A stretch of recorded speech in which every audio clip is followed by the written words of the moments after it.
We are looking at the SPX daily chart, and we are about to hit the 78.6 Fib retracement.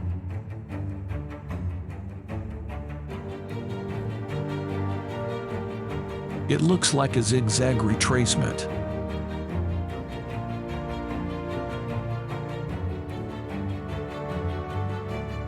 We are about to start wave 3.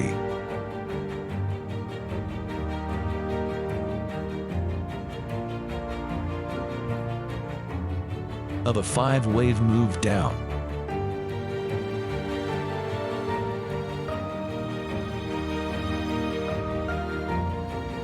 Wave 3 is the strongest and the longest.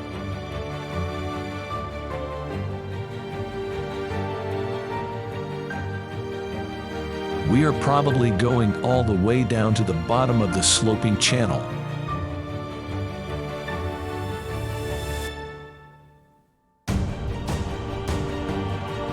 It looks like a great shorting opportunity.